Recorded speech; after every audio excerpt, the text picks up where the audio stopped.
Bonjour à vous tous, les bien-aimés du Seigneur. Vous savez que la Bible est formée de plusieurs livres. Il y en a en tout 66. Ces livres se regroupent en deux sections. Il y a l'Ancien Testament, comportant les 39 premiers livres, et le Nouveau Testament, comportant les 27 derniers livres. Mais connaissez-vous la différence entre l'Ancien Testament et le Nouveau Testament? Eh bien, l'Ancien Testament est un recueil de livres que nos patriarches, les prophètes, ont écrits sur Dieu avant la venue de Jésus-Christ. Et puis, le Nouveau Testament, lui, est un recueil de livres que les apôtres ont écrits sur Dieu, mais après la venue de Jésus-Christ. Oui, le Nouveau Testament, comme vous le savez, nous révèle un personnage très particulier. Vous le connaissez sûrement, ce personnage, c'est Jésus-Christ, bien sûr. Oui, les évangiles nous révèlent la personne de Jésus-Christ. Ce Dieu que les prophètes ont annoncé et qui est venu vivre parmi nous.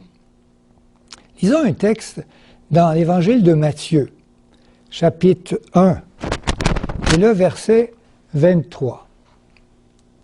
Matthieu dit, « Elle enfantera un fils, et tu lui donneras le nom de Jésus. C'est lui qui sauvera son peuple de ses péchés. Tout cela arriva afin que s'accomplisse ce que le Seigneur avait annoncé par le prophète. » On parle du prophète Ésaïe. « Voici, la Vierge sera enceinte, elle enfantera un fils, et on lui donnera le nom d'Emmanuel, ce qui signifie Dieu avec nous. » Pouvez-vous me dire maintenant quel est le personnage principal de l'Ancien Testament? Est-ce Dieu le Père? Eh bien, laissons Jésus répondre à cette question en lisant un autre texte dans les évangiles, l'évangile de Jean, chapitre 5, verset 39. C'est Jésus qui parle, il dit « Vous sondez les Écritures, l'Ancien Testament, parce que vous pensez avoir en elles la vie éternelle. Ce sont elles qui rendent témoignage de moi. » Oui, au temps de Jésus, il n'y avait pas de Nouveau Testament. Il n'y avait que l'Ancien Testament. Quand Jésus parlait des Écritures, il parlait de l'Ancien Testament. Et il dit, « Ce sont elles qui rendent témoignage de moi. » Donc, l'Ancien Testament est la révélation de Jésus-Christ, qui est Emmanuel, Dieu avec nous. Mais il y a une énigme au sujet de ce nom d'Emmanuel. Oui.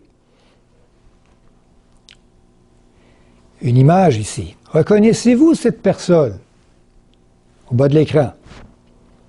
Eh bien, c'est Marie, la mère de Jésus. Lorsque l'ange Gabriel annonce à Marie qu'elle va avoir un fils, de quel nom cet ange lui demande-t-il d'appeler l'enfant? Lisons un texte dans l'Évangile de Luc, chapitre 1, verset 30 et suivant. C'est écrit, l'ange lui dit à Marie, « Ne crains point, Marie, car tu as trouvé grâce devant Dieu. Et voici, tu deviendras enceinte, et tu enfanteras un fils, et tu lui donneras le nom de Jésus. » Verset 32. « Il sera grand et sera appelé Fils du Très-Haut. Et le Seigneur Dieu lui donnera le trône de David, son père. Il régnera sur la maison de Jacob, éternellement, et son règne n'aura point de fin. » L'ange Gabriel demande à Marie d'appeler l'enfant du nom de Jésus. Et Jésus, ça veut dire Dieu notre salut.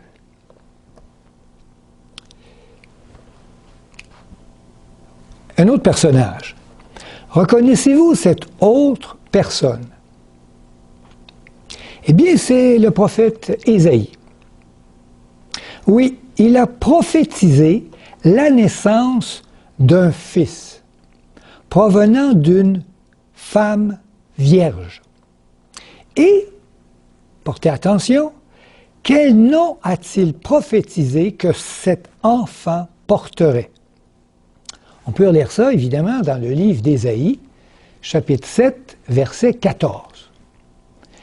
Ésaïe dit, « C'est pourquoi le Seigneur lui-même vous donnera un signe. Voici, la Vierge deviendra enceinte. Elle enfantera un fils, et elle lui donnera le nom d'Emmanuel. » Ésaïe prophétise que ce fils annoncé s'appellera Emmanuel. Emmanuel, qui veut dire Dieu avec nous. Mais pourquoi Ésaïe lui donne-t-il le nom d'Emmanuel? S'est-il trompé? S'il s'est trompé, c'est qu'alors il n'est pas un bon prophète. Ou est-il en train de nous révéler quelque chose d'important? Eh bien, aujourd'hui, nous allons essayer de répondre à cette énigme. C'est pour cela que j'ai intitulé cette méditation « Emmanuel, Dieu avec nous ». Durant cet exposé, nous allons mettre en évidence la personne de ce Dieu omniprésent de l'Ancien Testament. Ce Dieu qui a toujours été avec nous. Eh bien, débutons par le commencement. Eh oui, au tout début de la création, qui est celui qui prononce cette parole que la lumière soit? Bien, lisons donc le livre de la Genèse, chapitre 1, verset 3 et suivant, c'est marqué « Dieu dit que la lumière soit, et la lumière fut. Dieu vit que la lumière était bonne, et Dieu sépara la lumière d'avec les ténèbres. Dieu appela la lumière jour, et il appela les ténèbres nuit. Ainsi, il y eut un soir, et il y eut un matin, ce fut le premier jour. » Ici, dans ce texte, le Créateur se fait appeler Dieu. Celui qui prononce ces paroles, est-ce Dieu le Père ou Dieu le Fils? Eh bien, l'Évangile de Jean nous donne la réponse à cette question. Eh bien, lisons Jean, l'Évangile de Jean, chapitre 1, verset 1. « Au commencement, Jean dit, était la parole. » Ah oui, un Dieu dit. « Et la parole était avec Dieu. Et la parole était Dieu. Elle était au commencement avec Dieu. Toutes choses ont été faites par elle, et rien de ce qui a été fait n'a été fait sans elle. Verset 14. Et la parole a été faite chair. On parle bien de Jésus. Et elle a habité parmi nous, pleine de grâce et de vérité, et nous avons contemplé sa gloire, une gloire comme la gloire du Fils unique venu du Père. Cette parole qui s'est faite chair et qui a habité parmi nous, c'est Jésus-Christ lui-même. C'est lui qui prononça toutes les paroles créatrices de notre univers. Donc Jésus était là lors de la création de la terre, et c'est par lui que toutes choses ont été créées. Eh bien, poursuivons notre histoire de la Genèse avec deux autres personnages. Les reconnaissez-vous, ces deux personnages? Eh bien, c'est Adam et Ève. L'Ancien Testament nous présente dans l'histoire un troisième personnage qui se présenta à Adam et Ève dans le jardin d'Éden.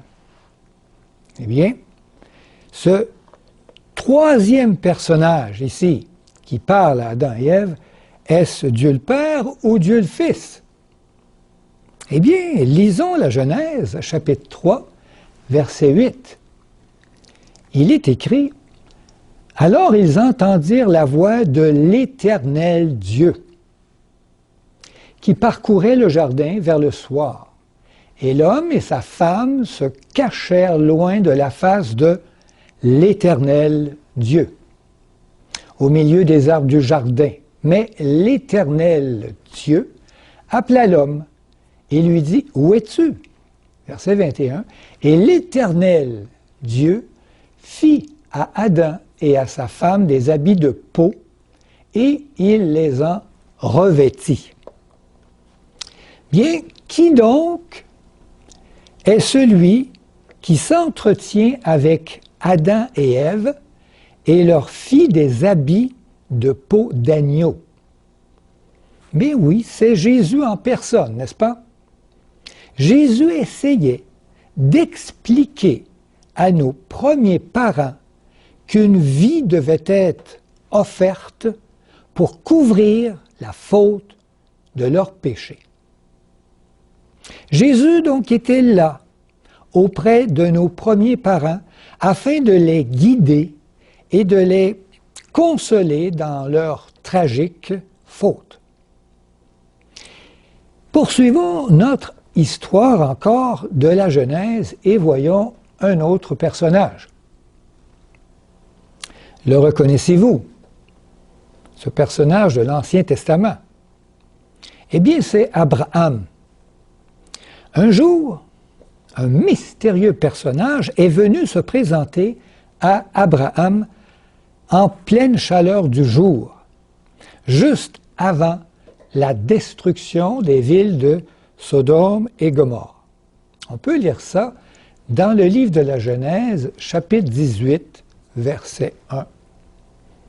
C'est marqué « L'Éternel lui apparut parmi les chênes de Mamré, comme il était assis à l'entrée de sa tente pendant la chaleur du jour. » Verset 17. Alors l'Éternel dit, « Cacherai-je à Abraham ce que je vais faire? » Verset 23. Abraham s'approcha et dit, « Feras-tu aussi périr le juste avec le méchant? » Ils jasent toutes les deux ensemble. La Bible appelle ce personnage du nom de l'Éternel. Et celui-ci parlemente avec Abraham. Est-ce ici Dieu, l'Éternel, le Père, ou Dieu le Fils? Eh bien, l'Évangile de Jean va nous aider à bien répondre à cette question. C'est important quand même. On va lire ça dans l'Évangile de Jean, chapitre 8, verset 56. C'est marqué « Abraham, votre père, a tressailli », c'est Jésus qui parle, « a tressailli de joie de ce qu'il verrait mon jour. Il l'a vu, et il s'est réjoui. » Les Juifs lui dirent « Tu n'as pas encore 50 ans, et tu as vu Abraham. » Jésus ici n'a pas réfuté la déclaration exprimant qu'il avait vu Abraham. Oui, Jésus est vraiment ce personnage mystérieux qui apparaissait à quelques occasions à Abraham. Jésus, avant son incarnation, était toujours là, aux côtés d'Abraham, le dirigeant et le fortifiant dans sa foi, afin de lui expliquer l'extraordinaire alliance que Dieu voulait entreprendre avec les hommes. C'est intéressant. Poursuivons notre histoire de la Genèse avec un autre personnage. Est-ce que vous le reconnaissez? Un autre personnage de l'Ancien Testament, c'est Moïse ici. Moïse a eu un appel de Dieu assez particulier à travers un buisson ardent. De qui provenait cette voix qui parlait à Moïse dans une flamme de feu au milieu d'un buisson? Eh bien, lisons le texte. On va pouvoir mieux comprendre. Dans Exode 3, chapitre 3, verset 2 et suivant. On y lit « L'ange de l'Éternel lui apparut dans une flamme de feu, au milieu d'un buisson. Moïse regarda, et voici, le buisson était tout en feu, et le buisson ne se consumait point. » Verset 4. Dieu l'appela du milieu du buisson et dit « Moïse, Moïse !» Et il répondit « Me voici. » Verset 6. Et il ajouta « Je suis le Dieu de ton père, le Dieu d'Abraham, le Dieu d'Isaac, le Dieu de Jacob. » Moïse se cacha le visage, car il craignait de regarder Dieu. Verset 14. Dieu dit à Moïse, « Je suis celui qui suis. » Et il ajouta, « C'est ainsi que tu répondras aux enfants d'Israël. Celui qui s'appelle « Je suis » m'a envoyé vers vous. » Cette voix au milieu du buisson ardent se fait appeler le Dieu de ton père, le Dieu d'Abraham, le Dieu d'Isaac, le Dieu de Jacob. Son nom est « Je suis ». Ici, est-ce Dieu le Père ou Dieu le Fils qui parle?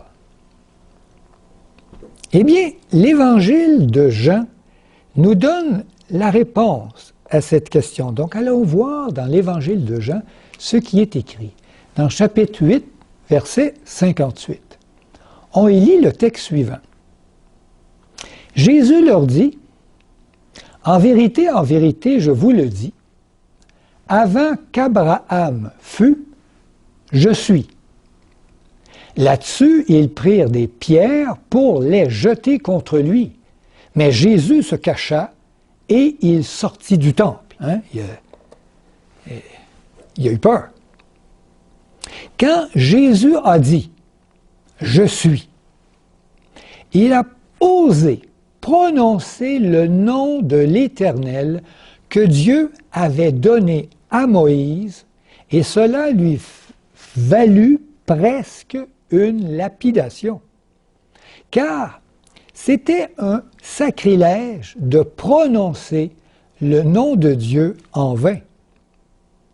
Jésus s'identifia à cette voix qui parla à Moïse au buisson ardent. Effectivement, Jésus était là, auprès de Moïse, afin de susciter un libérateur pour son peuple méprisé. Poursuivons encore notre histoire de l'Ancien Testament, avec une autre image.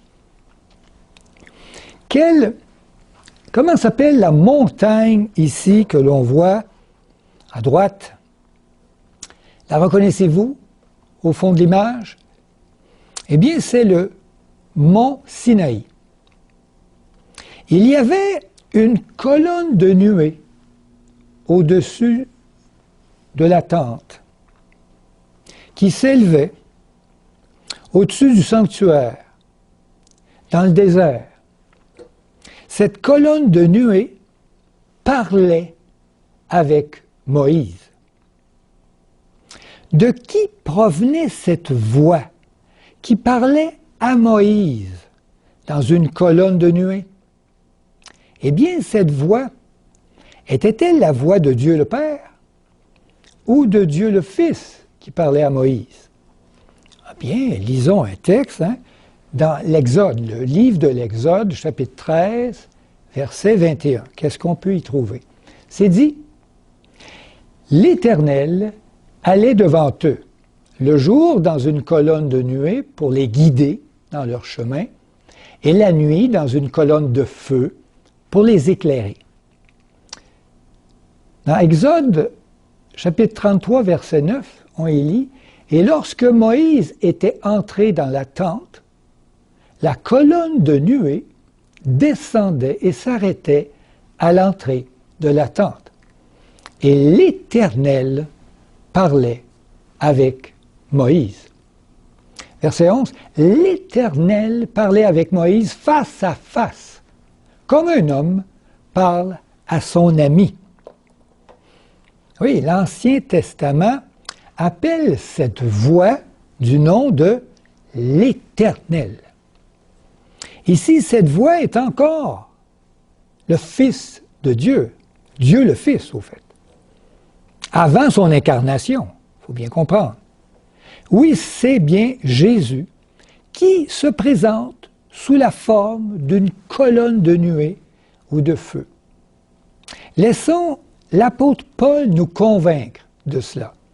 On peut lire un texte dans 1 Corinthiens, chapitre 10, versets 1 à 4.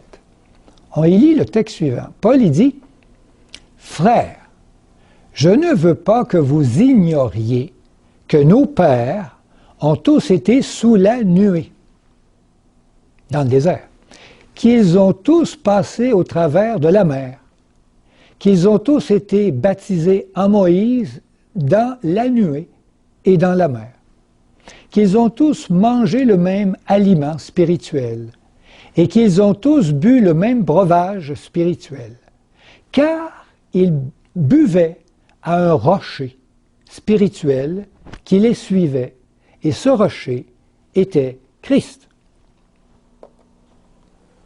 Pour Paul, ça c'est clair.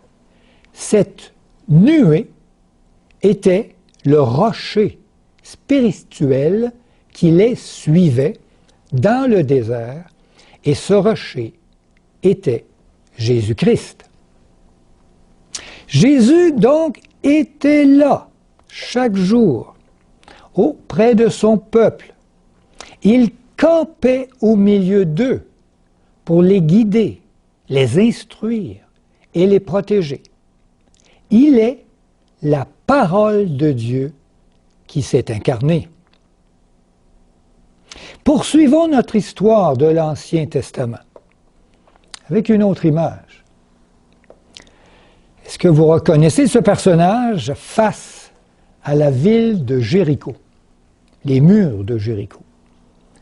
Eh bien, si vous vous rappelez de votre histoire, c'est Josué.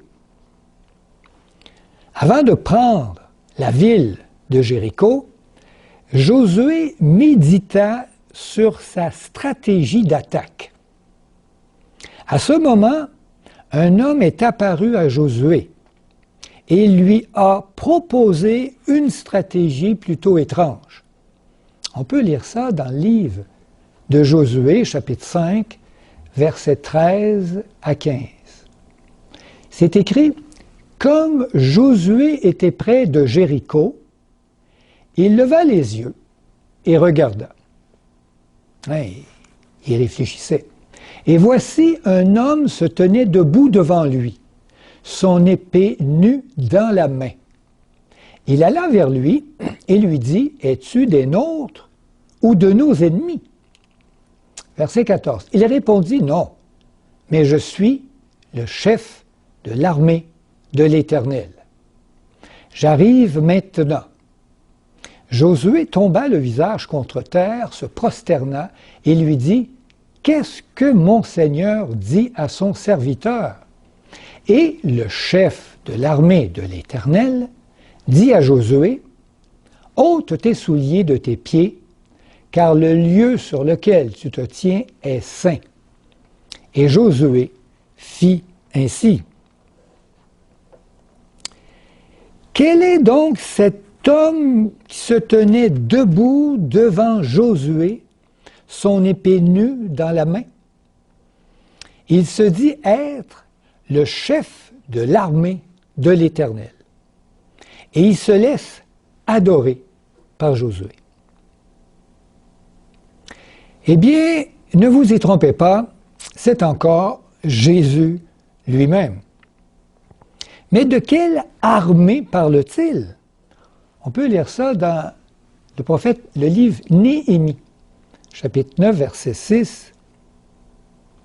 On y trouve le texte suivant. C'est marqué, « C'est toi, Éternel, toi seul, qui as fait les cieux des cieux et toute leur armée, la terre et tout ce qui est sur elle, les mers et tout ce qu'elle renferme.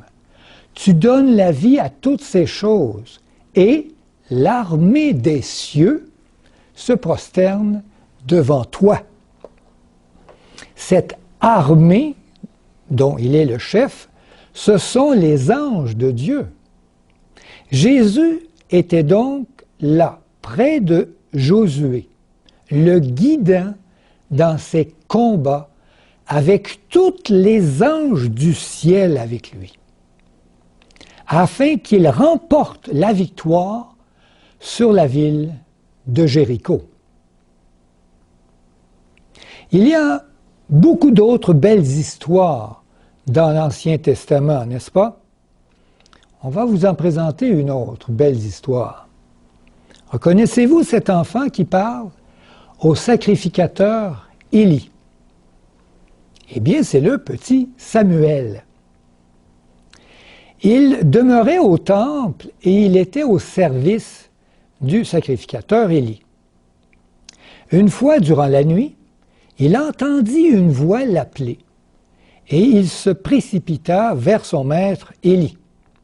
Eh bien, lisons cette histoire dans l'Ancien Testament, dans le livre de 1 Samuel, chapitre 3, les premiers versets. On y lit le texte suivant. « Le jeune Samuel était au service de l'Éternel devant Élie. La parole de l'Éternel était rare en ce temps-là, et les visions n'étaient pas fréquentes. En ce même temps, Élie, qui commençait à avoir les yeux troubles et ne pouvait plus voir, était couché à sa place. La lampe de Dieu n'était pas encore éteinte, et Samuel était couché dans le temple de l'Éternel, où était l'arche de Dieu. Alors, l'Éternel appela Samuel. Il répondit, « Me voici. » Et il courut vers Élie et dit, « Me voici, car tu m'as appelé. » Élie répondit, « Je ne t'ai point appelé. Retourne te coucher. » Et il alla se coucher. L'Éternel appela de nouveau Samuel. Et Samuel se leva, alla vers Élie et dit, « Me voici, car tu m'as appelé. » Élie répondit, « Je ne t'ai point appelé, je n'ai point appelé. Mon fils, retourne te coucher. » Samuel ne connaissait pas encore l'Éternel. Et la parole de l'Éternel ne lui avait pas encore été révélée. L'Éternel appela de nouveau Samuel, pour la 3e fois. Et Samuel se leva, alla vers Élie, et dit, « Me voici, car tu m'as appelé. » Élie comprit que c'était l'Éternel qui appelait l'enfant. Verset 9.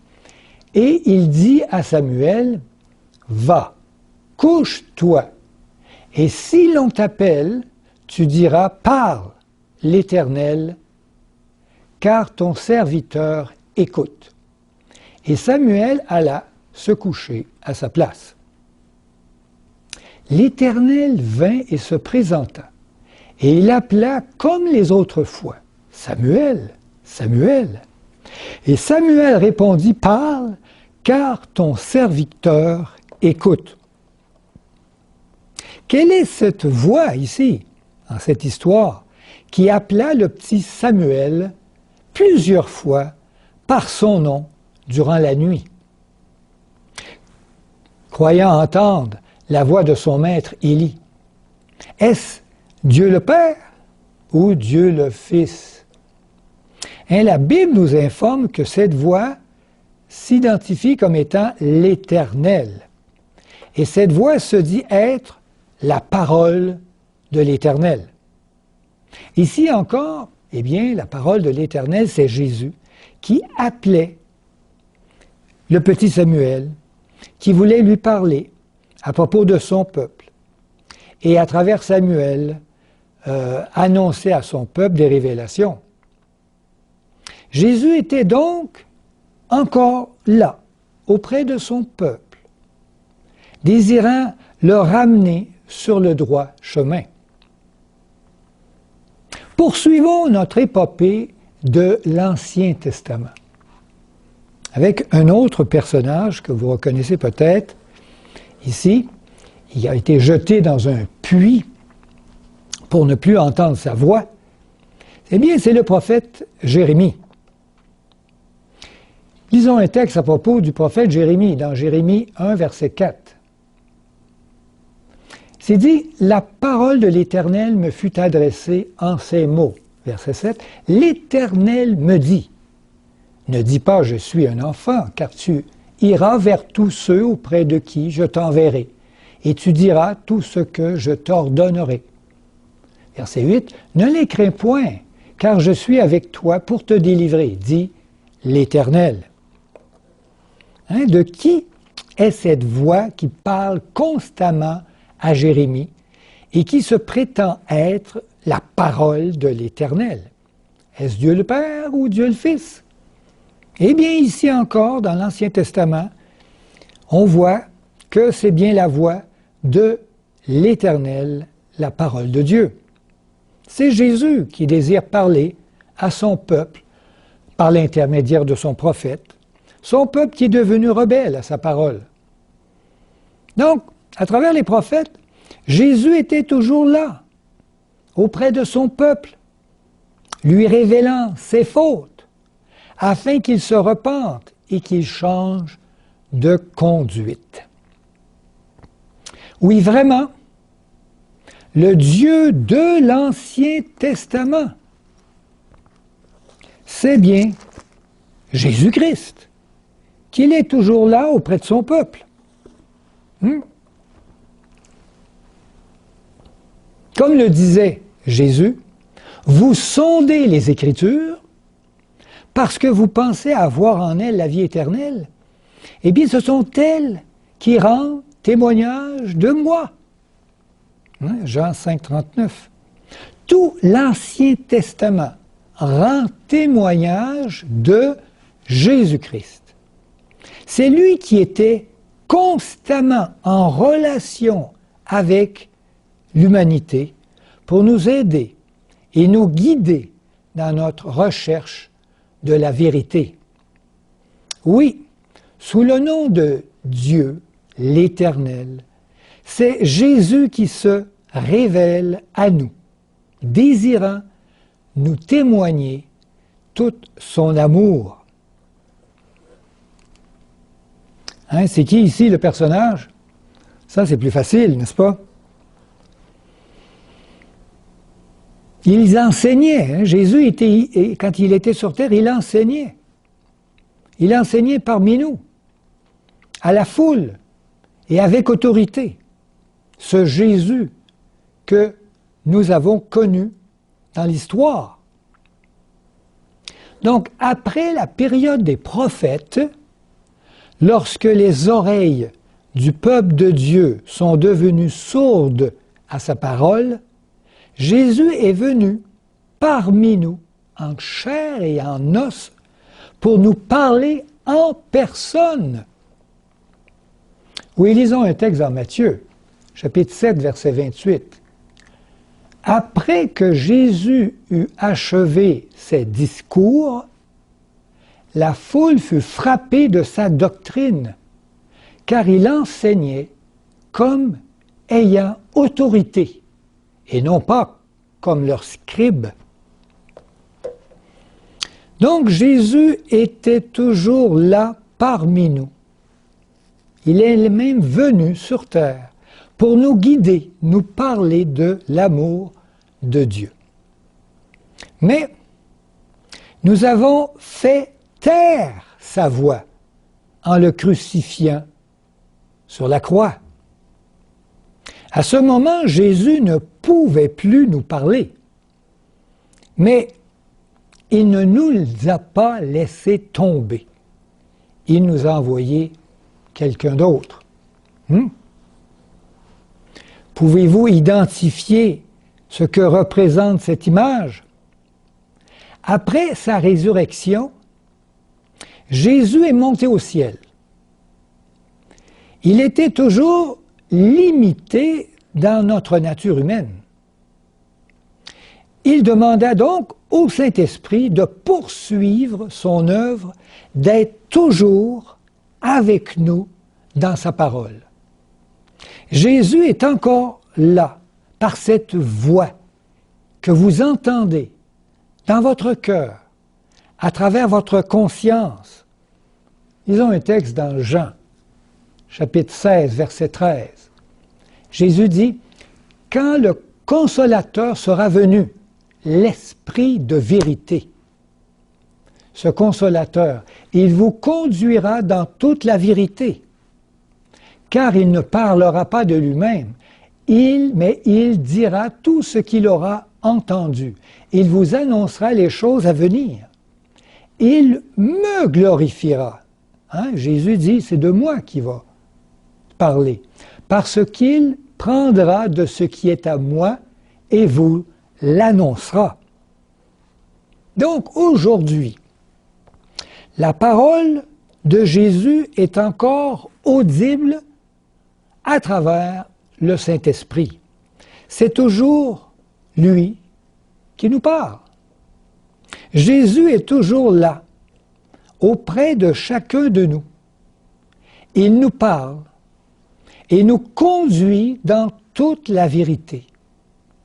Il nous guide, il nous console, il nous protège par son armée céleste d'anges.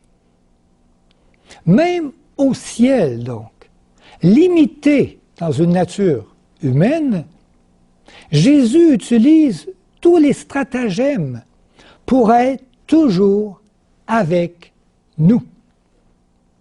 Entendez-vous cette voix qui vous parle à l'intérieur, cette voix de Jésus, à travers le Saint-Esprit? Lisons un texte dans Hébreux 3, verset 7.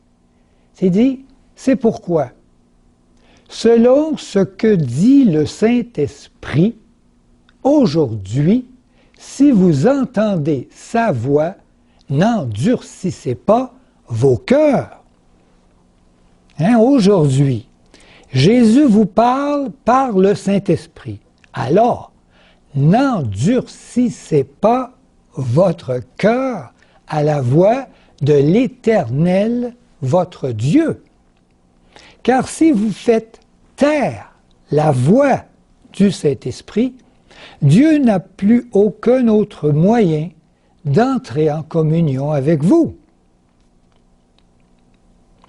Et oui, sachez que Jésus ne vous abandonnera jamais.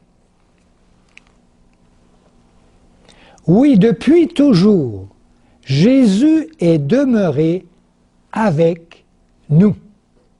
Depuis la création du monde jusqu'à aujourd'hui, et encore pour l'éternité, la présence permanente de Jésus avec les hommes lui a prévalu le nom d'Emmanuel, qui veut dire Dieu avec nous.